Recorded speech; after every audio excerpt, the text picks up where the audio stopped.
Bom dia, meus irmãos. Como é bom a gente se reunir, como é bom ouvir esse barulho da comunhão.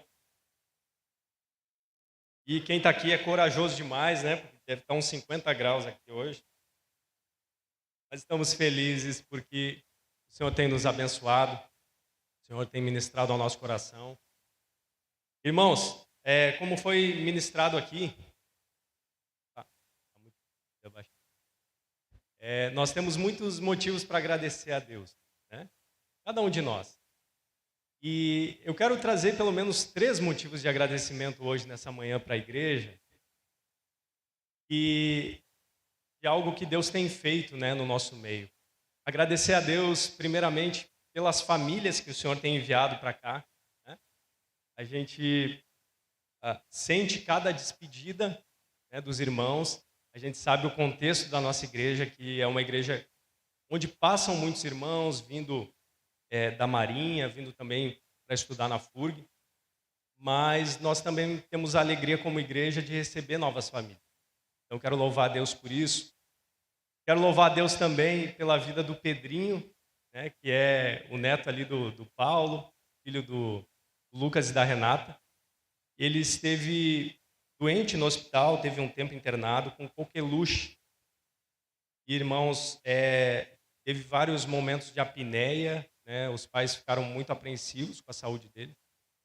Mas, graças a Deus, Deus ouviu as nossas orações e o Pedrinho está em casa, né, recuperado, né, e logo vai completar o seu primeiro aninho de vida, né? Então, a gente pode louvar a Deus por isso.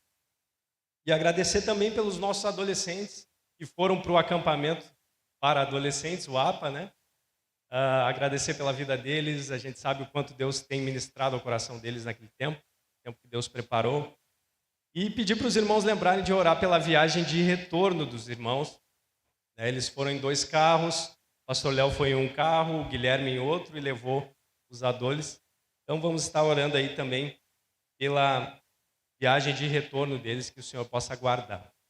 Amém? Vamos ter um tempo de oração antes da gente compartilhar da palavra.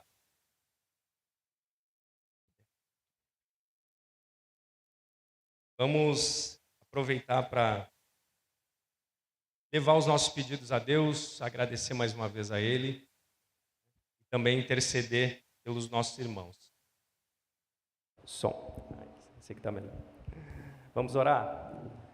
Pai, em nome de Jesus, nós queremos te agradecer mais uma vez, Senhor, pela bênção que é a gente poder ter essa comunhão, se reunir nessa manhã de domingo, como igreja. Senhor, obrigado, Pai, também por cada família que tem se achegado a essa grande família que é a Igreja Batista de Rio Grande.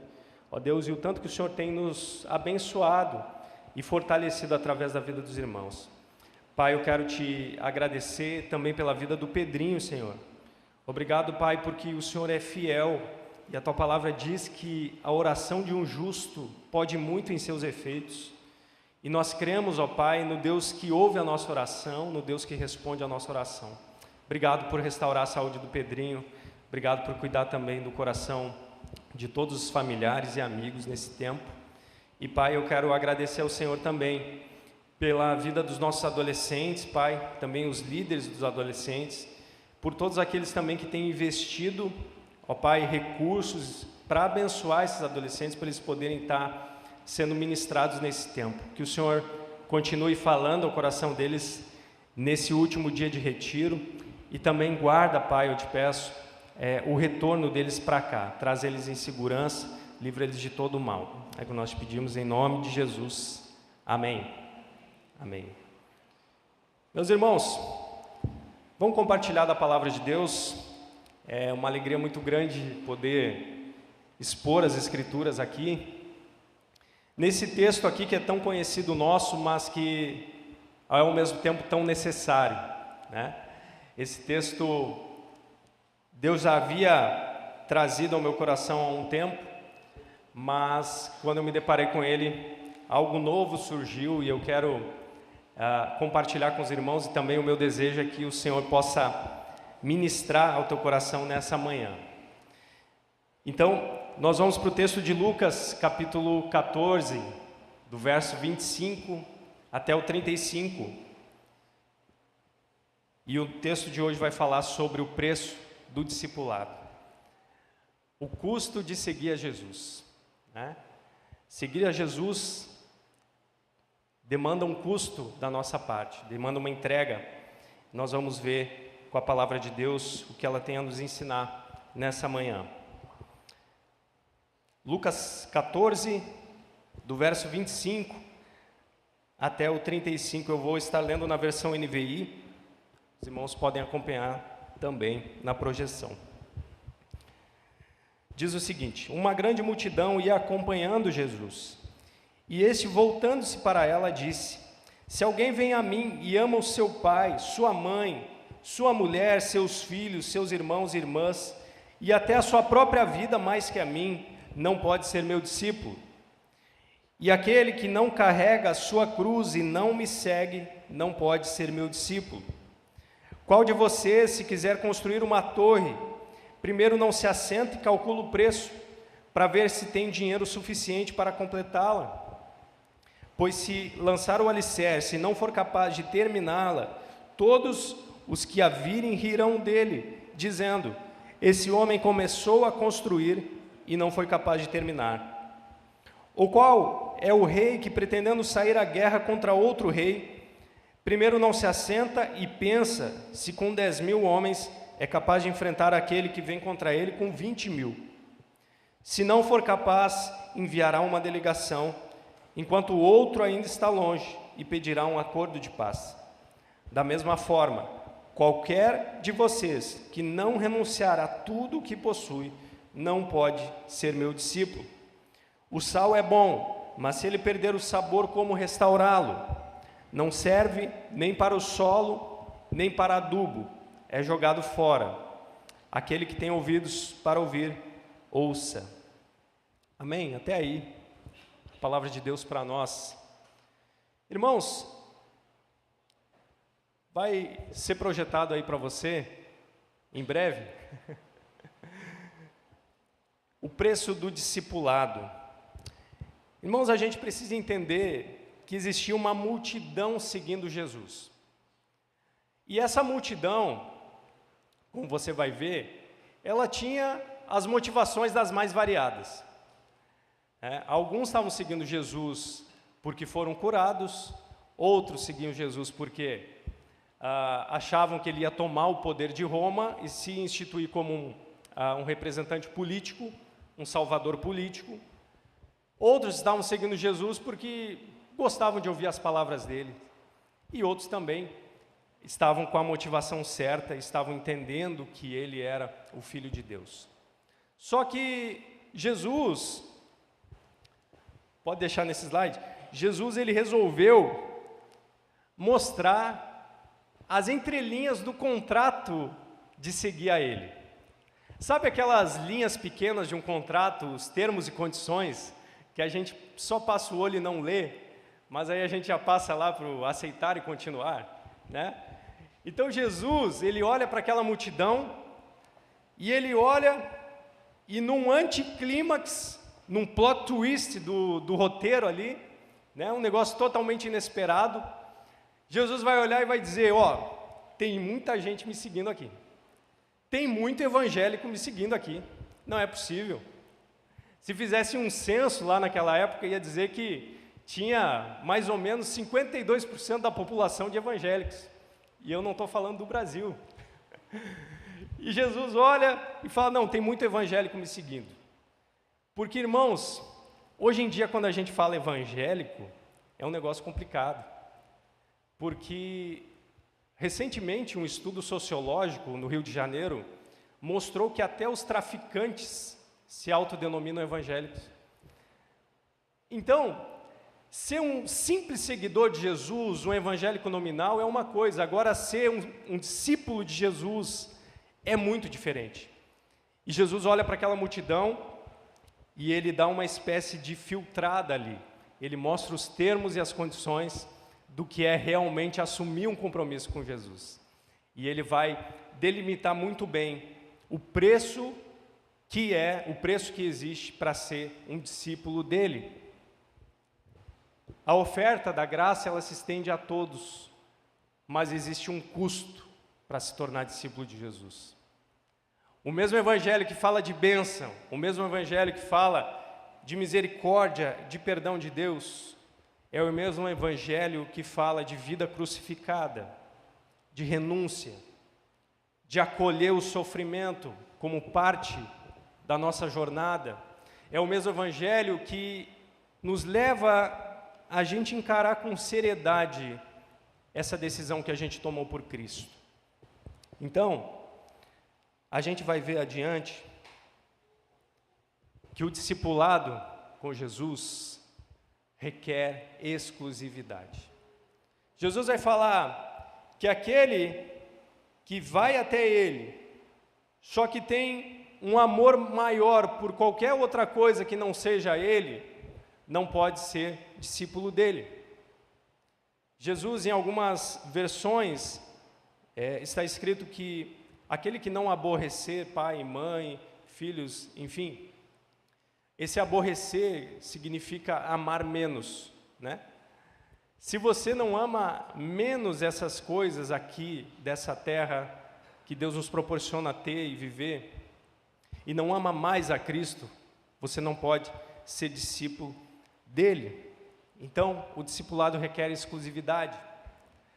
E eu coloquei ali como observação desse contrato: não há vagas para discípulos de si mesmos.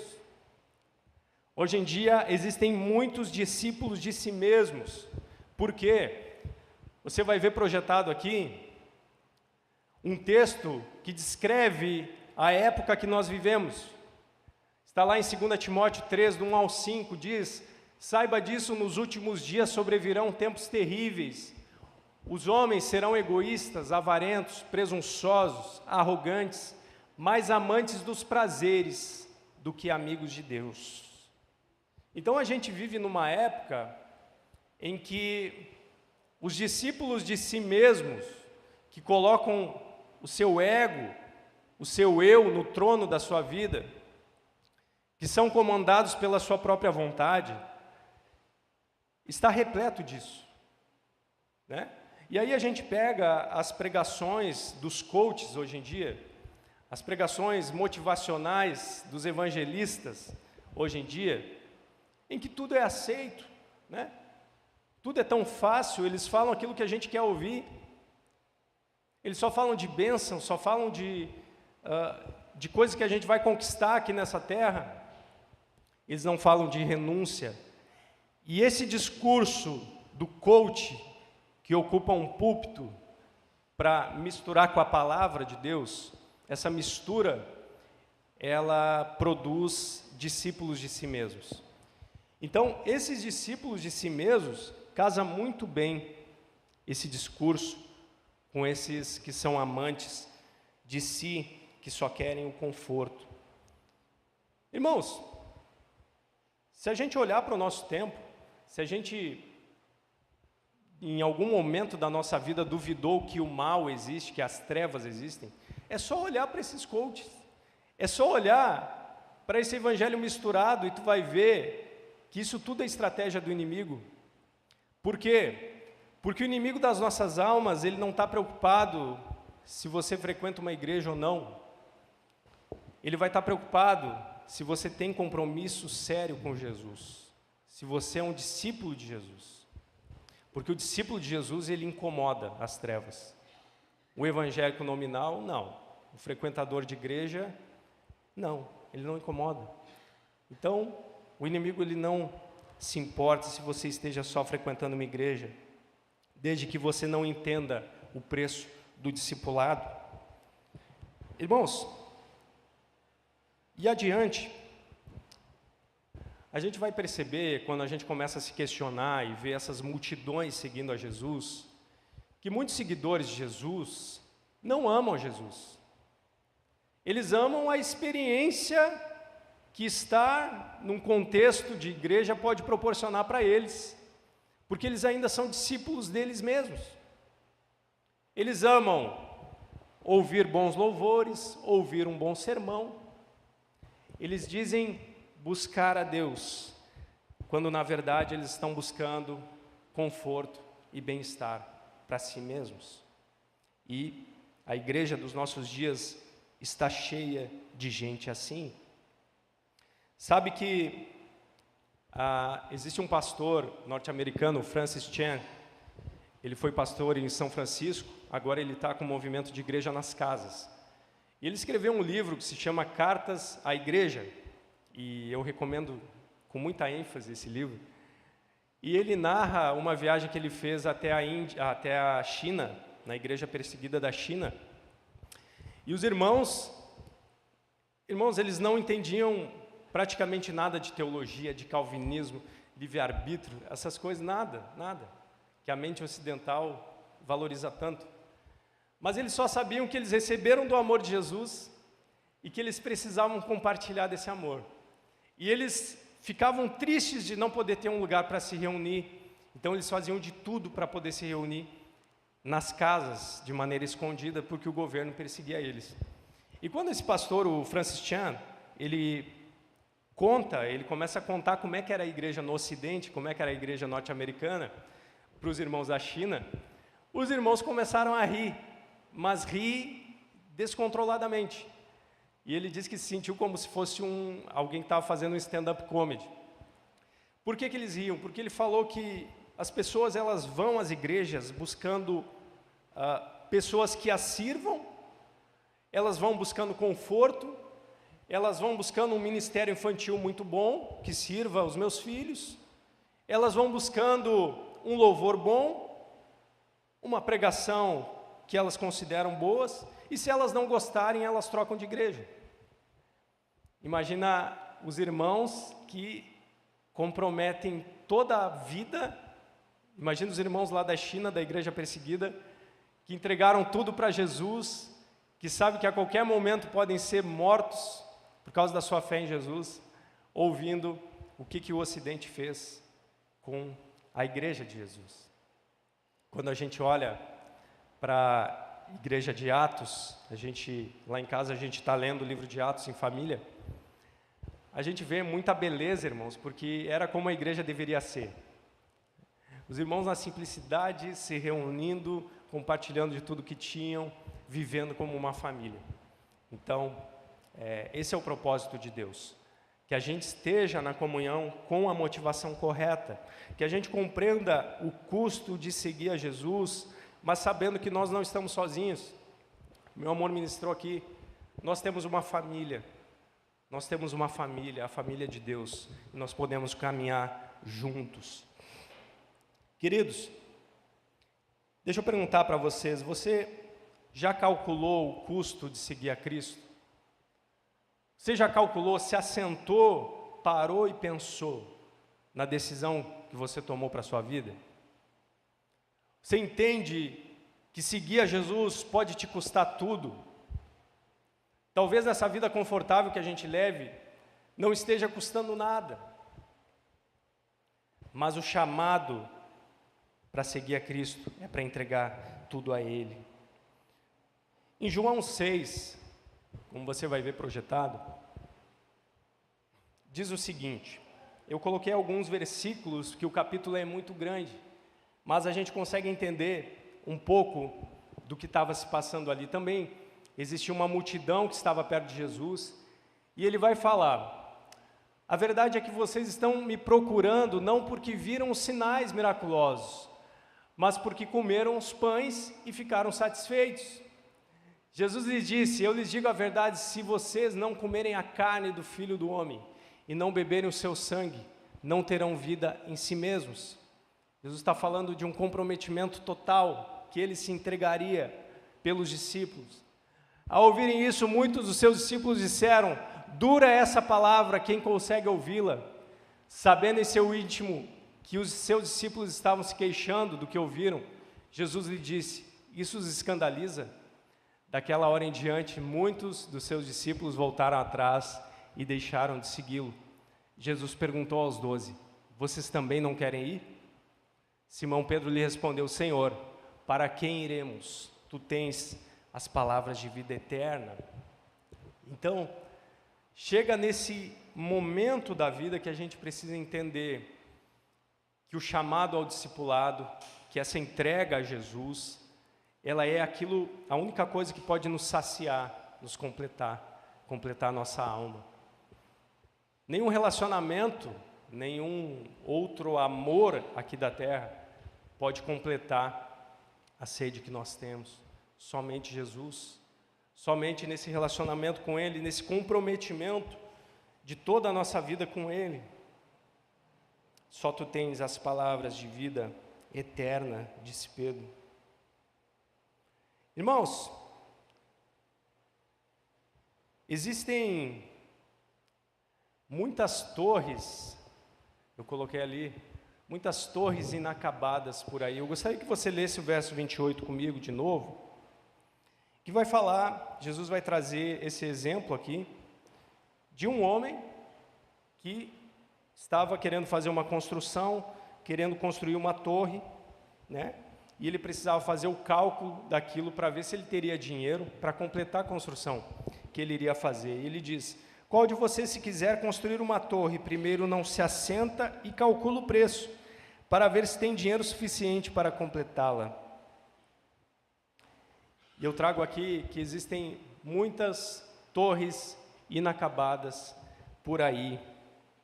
O que está acontecendo, irmãos? Eu não sei vocês, mas eu aprecio muitas casas bonitas, muitas construções bonitas. Às vezes eu até me distraio no trânsito, quando eu estou dirigindo, eu fico olhando assim. E eu sou bem distraído.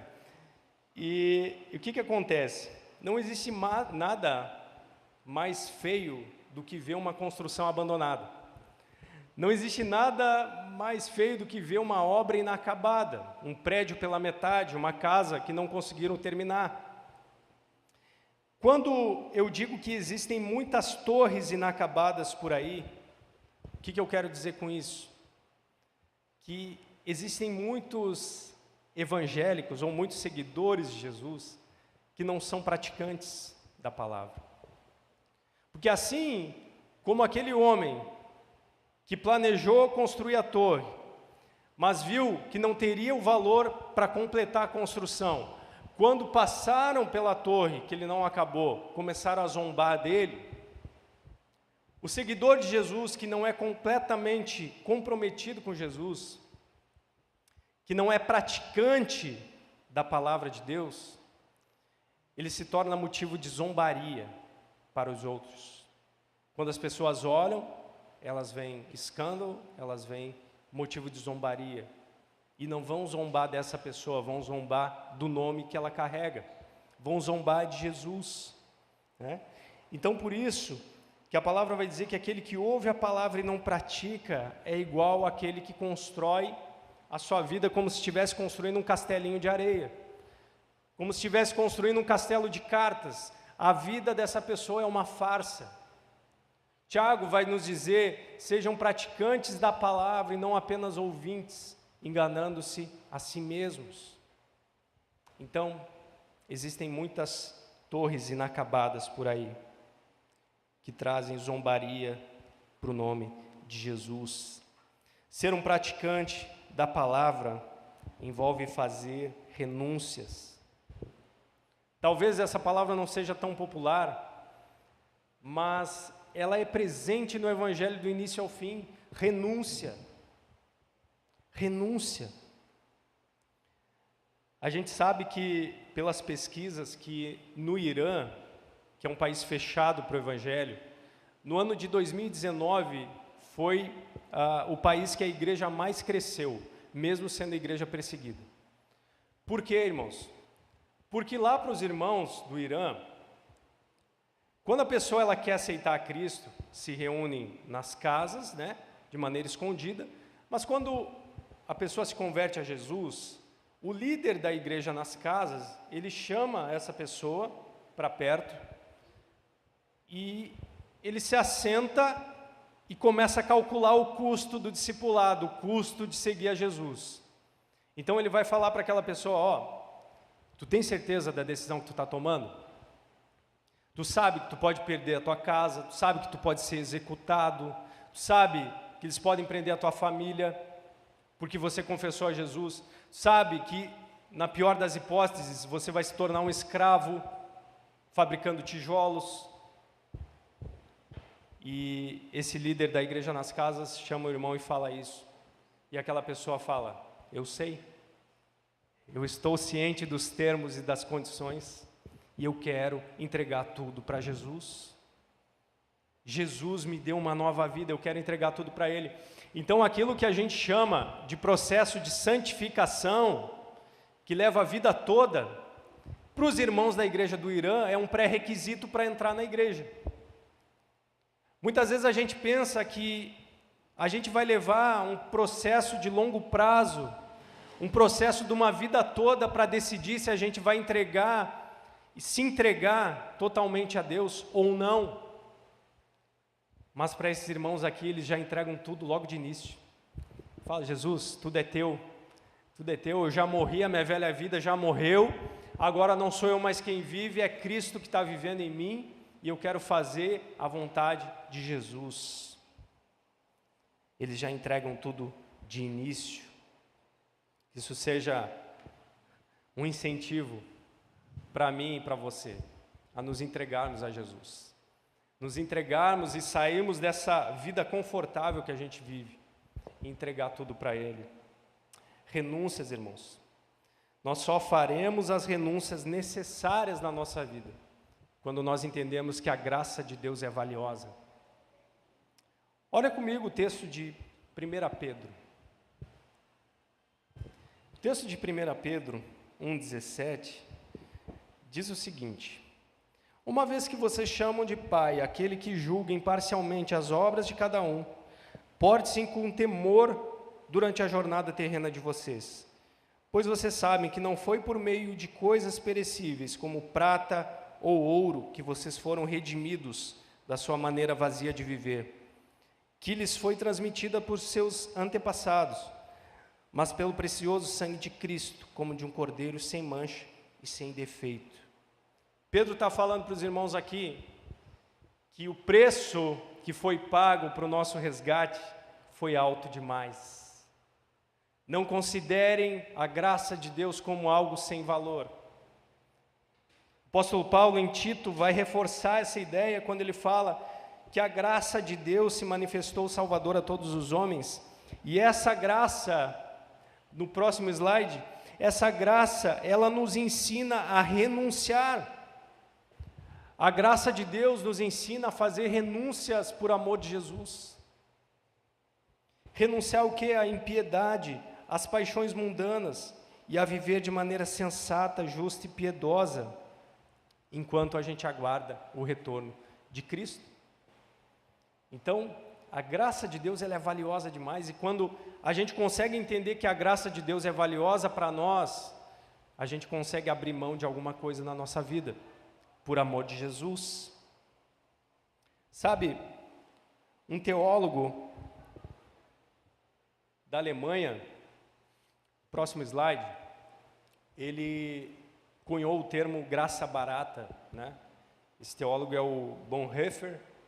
Ele viveu na época da Segunda Guerra, em que culturalmente o evangelho estava popular, culturalmente o evangelho era aceito, né?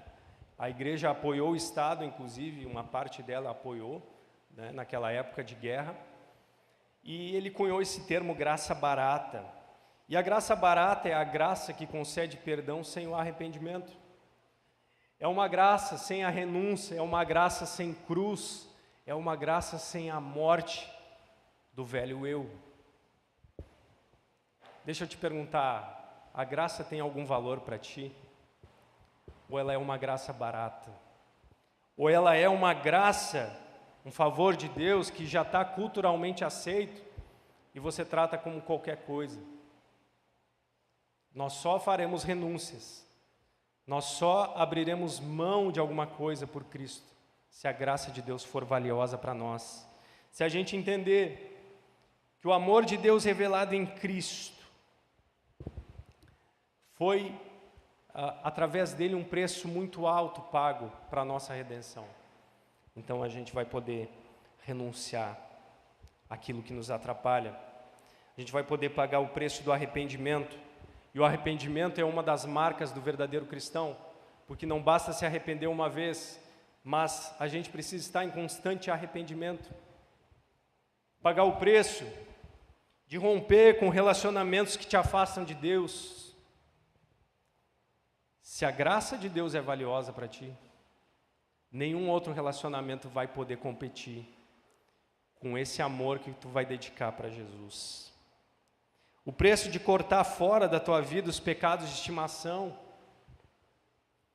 que tu está cultivando há anos, esses pecados, e te impedem de crescer espiritualmente. Abrir mão de um palavreado que não combina mais. Abrir mão de palavras, de piadas de duplo sentido que não combinam mais. O apóstolo Paulo fala isso. Abre mão de toda malícia, de toda maledicência, renuncia a tudo aquilo que te afasta de Deus.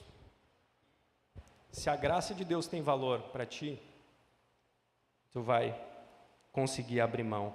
E Hebreus 12:1 vai falar que não só o pecado nós precisamos renunciar, mas tudo aquilo que nos atrapalha. Porque muitas coisas que a gente acaba se envolvendo aqui nessa vida, entretenimento, amizades, esportes, seja o que for, essas coisas não são más em si mesmas, mas podem se tornar, quando a gente dedica tempo demais ou fica obcecado por elas, então se tornam ídolos do nosso coração. E Hebreus diz para a gente se afastar, tirar tudo isso que nos atrapalha.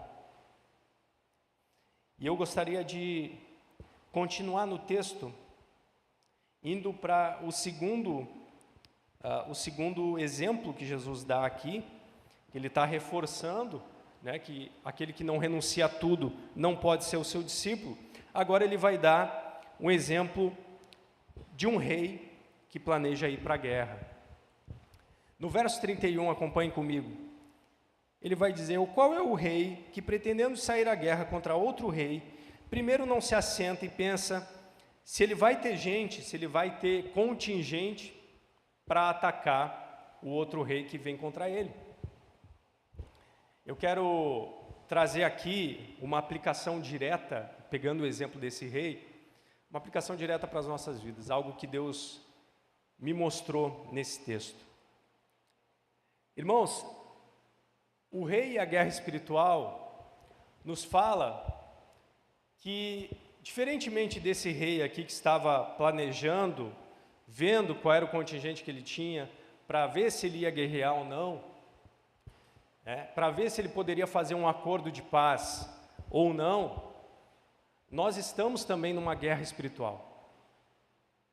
Desde o momento que uma pessoa confessa Jesus como o único e suficiente Salvador, ela já é colocada dentro de uma guerra espiritual. Adiciona isso no custo de seguir a Jesus. Se converteu, já está dentro de uma guerra. Já tem um inimigo que agora quer a tua cabeça, quer te destruir. Diferente desse rei, a gente não tem nenhum momento de trégua na guerra espiritual. Esse rei aqui, ele podia negociar um acordo de paz. A gente não tem descanso nessa guerra. A gente não tem descanso nessa guerra, a gente não tem tréguas. A gente vive a guerra espiritual diariamente. Às vezes ela é mais visível, às vezes ela é mais perceptível, às vezes não. Mas seguir a Jesus envolve estar numa guerra espiritual. E diferente daquele rei que tinha um número menor de pessoas para ir à guerra do que o outro, a gente está do lado mais numeroso. Mais são os que estão conosco do que estão no mundo. Maior é aquele que está em nós do que aquele que está no mundo. Aqueles que são nascidos de Deus, o maligno não lhes toca. Não lhes toca. Nós sabemos que o Senhor dos exércitos está conosco. E o inimigo não vai ter poder contra nós. Mas nós precisamos ser sóbrios, como a palavra diz, e vigiarmos. Olha o que diz 1 Pedro 5,8. Sejam sóbrios e vigiem. O diabo, inimigo de vocês, anda ao redor como leão, rugindo e procurando a quem possa devorar. O inimigo ama os evangélicos não praticantes. O inimigo ama. aquele que vive na prática do pecado. Porque esse sim, esse deu legalidade, e aí esse leão que brama ao derredor vai devorar. Que a guerra espiritual não é brincadeira, irmãos. A gente, às vezes, trata como se a gente estivesse vivendo um tempo de paz, mas a gente não está. A gente tem um inimigo que quer nos destruir, quer destruir a nossa família, quer destruir a nossa vida. Então a gente precisa estar alerta e vigiar. Adiante. A semana passada o pastor Léo falou do processo de santificação, que a maior parte desse processo pertence a Deus, pertence ao Espírito Santo fazendo a sua obra em nós, e que a gente tem 0,0001% de responsabilidade nesse processo, que tem a ver com a nossa entrega. Porém, muitas vezes a gente negligencia esse 0,001% que é a nossa parte, e a gente não pode ser negligente com a parte que é nossa, com a nossa responsabilidade. Irmãos, eu olho para o outro lado, eu olho para o pessoal que serve, né, do outro lado, do lado inimigo. Vocês sabem do que eu estou falando.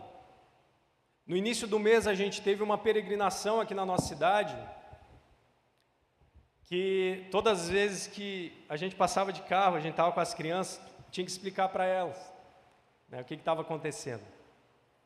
A gente vê um comprometimento muito maior do outro lado, que estão com as motivações erradas, que estão servindo ao inimigo, estão cegos espiritualmente, né? Mas essas pessoas estão comprometidas.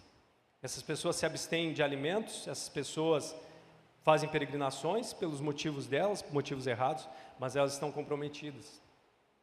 E a gente, irmãos, quando a gente fala, vamos orar mais, vamos jejuar, está amarrado jejuar, não se ouve essa palavra, não. Meu Deus, parece coisa de outro mundo. Vamos jejuar mais, vamos orar mais, vamos buscar se alimentar da palavra, vamos se comprometer mais com Jesus. E as pessoas não querem se comprometer, levam na brincadeira a guerra espiritual. Agora pare e pensa, pensa na realidade espiritual da nossa cidade. Pensa onde Deus te colocou, onde Deus me colocou. Eu estava pensando nisso ontem.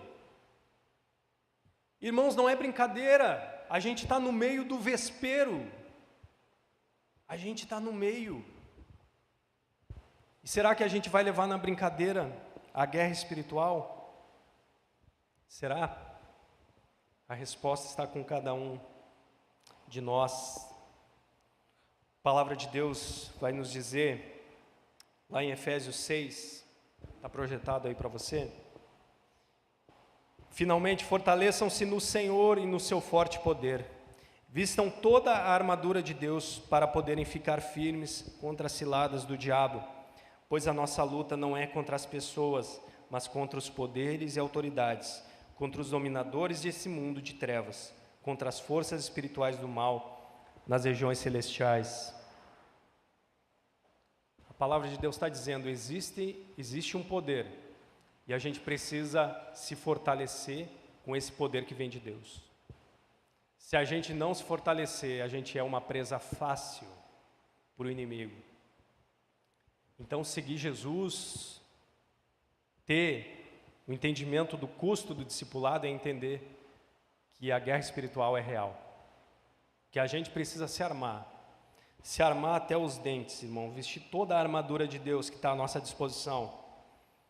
E se revestir da armadura de Deus tem a ver com estar em comunhão com Cristo, diariamente. Eu já vi pessoas que oravam assim, Senhor, me dá o capacete da armadura de Deus, né? O capacete da salvação, me dá a couraça da justiça, como se ela estivesse vestindo aquilo misticamente enquanto ela orasse. Não é, irmãos. Isso tem a ver com a vida de Cristo em nós, a salvação que Cristo nos ofereceu. A couraça da justiça fala da justiça que nós recebemos de Cristo. O escudo da fé é a fé que nós temos agora no Senhor, que com essa fé nós agradamos a Deus e Ele se move e age na nossa vida. A espada do Espírito, que é a palavra de Deus, tem a ver com a palavra de Jesus, ou seja, a comunhão com Jesus, se revestir de Cristo, estar comprometido com Jesus para ser vitorioso nas guerras espirituais que nós vivemos. E por último, o último exemplo que Jesus traz é o do sal. O sal e o comprometimento total com ele. Olha o verso 34, diz: o sal é bom, mas se ele perder o sabor, como restaurá-lo? Não serve nem para o solo, nem para adubo, é jogado fora. Jesus usa essa figura do sal para reforçar o comprometimento que um discípulo deve ter com ele, dessa entrega que nós temos que ter com ele, entregar tudo por ele. Porque alguém que se diz discípulo de Jesus e não entrega tudo a ele, seus planos, os seus sonhos, a sua vida, a sua rotina, abre mão de pecado para agradar a ele, esse discípulo é inútil como o sal que perdeu a sua propriedade. Agora imagina a ligação química sódio e cloro, NaCl, né? Isso que faz o sal. Se tu tirar o sódio, fica só o cloro, não é mais sal. Se tirar o cloro, fica só o sódio, também não é mais sal. Se o sal perde alguma propriedade, ele não serve mais para nada.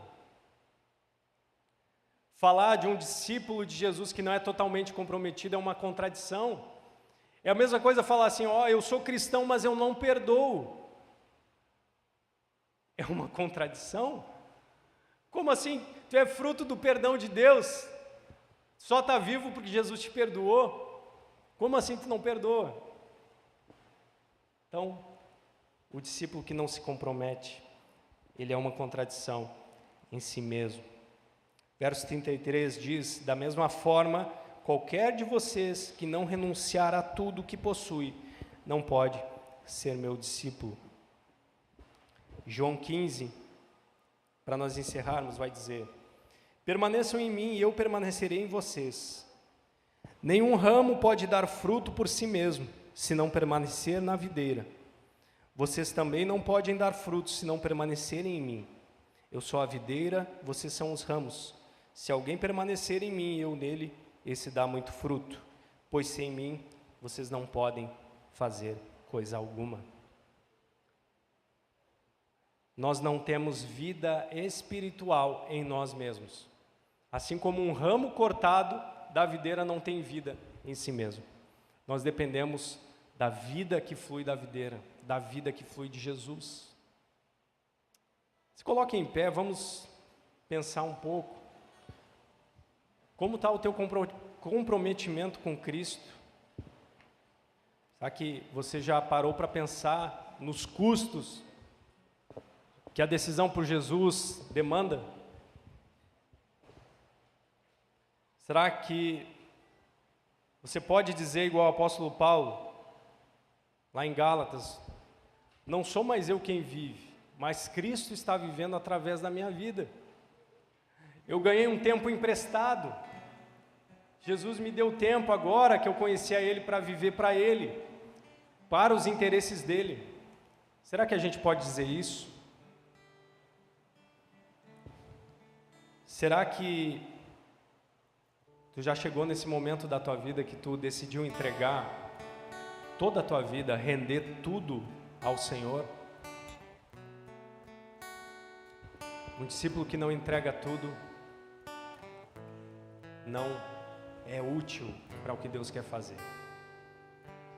Jesus não quer nos melhorar, Ele nos chama a uma vida crucificada, para que o nosso eu morra, para que a vida dele viva através de nós. Se Deus está falando contigo, eu quero te convidar a vir aqui à frente para nós orarmos juntos. Enquanto o grupo de louvor ministra essa última canção, faz dessa canção a tua oração de entrega.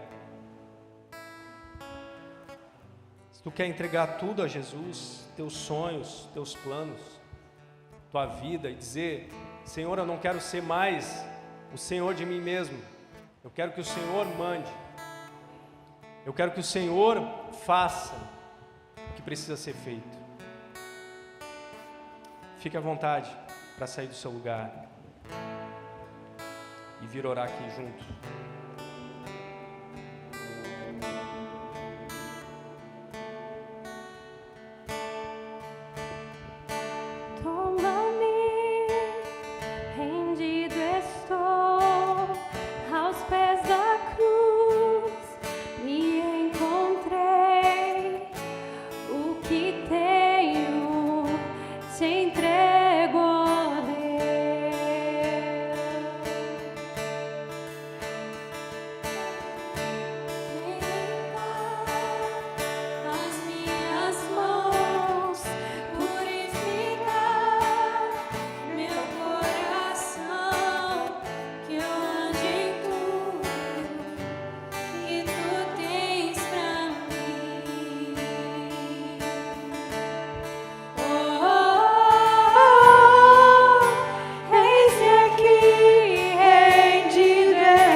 Senhor, nós te agradecemos, ó Deus, pela tua palavra que vem até nós, gera vida em nós. Obrigado, ó Deus, pela vida dos meus irmãos, Pai, que estão se comprometendo com o Senhor, que decidiram render tudo a Ti, ser servos úteis na Tua obra, ó Deus, que podem, Senhor, refletir a Tua imagem, Senhor, refletir a Tua vida aí nesse mundo, ó Deus, para que muitos vejam e creiam que Tu és o Filho de Deus, que Tu és o nosso Salvador, que o Senhor vive e reina através das nossas vidas, ó Deus. Senhor, ser com cada um de nós durante essa semana que vai iniciar e abençoa, Senhor, a Tua igreja nesse tempo. Nós te agradecemos, ó Deus, por Tua bondade, em nome de Jesus. Amém. Amém, queridos. Amém. Irmãos, podem se assentar mais um pouquinho, rapidinho. Eu fiquei sabendo que tem os irmãos que estão se despedindo, né? Irmão Levi, é a última vez que está vindo no culto, né? Tem também o Pedro e a Thalita que estão aqui, eu acho que estão lá atrás. Pedro, pode vir também com a Thalita, tu vai representar a família aí. A gente vai orar por eles, se tiver um tempo congregando. Levi também, esposa, podem vir para a gente orar junto aqui. Pedir a Deus que abençoe eles nesse novo tempo. O Márcio e a Flávia queriam se despedir da igreja, mas não puderam, né? Estão envolvidos com a mudança. E a gente louva a Deus pela vida desses irmãos queridos. Vamos orar por eles, estenda as suas mãos. Vamos abençoar a vida deles, que eles possam ter esse novo tempo, no novo lugar, com a bênção de Deus. Senhor, em nome de Jesus, nós queremos abençoar o Pedro, a Thalita, Senhor, o Márcio e a Flávia, essa família que esteve conosco por muito tempo, essas bênçãos, ó Deus, que foram no nosso meio, que o Senhor os leve em segurança, Senhor, que o Senhor os abençoe nesse novo tempo lá em Brasília, ó Pai, que eles possam encontrar um lugar para congregar, ó Deus, e que o Senhor possa cuidar deles lá. Senhor, abençoa também a vida do Levi, sua esposa, sua família, ó Pai, Senhor, que nesse tempo que eles estiveram conosco, tanto que também nos abençoaram, que o Senhor possa levá-los em segurança, guardando suas vidas, ó Deus, que eles possam ser bênção aonde eles estiverem. Guarda cada um de nós, ó Deus, e nos dá uma semana abençoada na Tua presença. É o que nós te pedimos em nome de Jesus. Amém. Amém, queridos. Uma ótima semana a todos. Deus abençoe.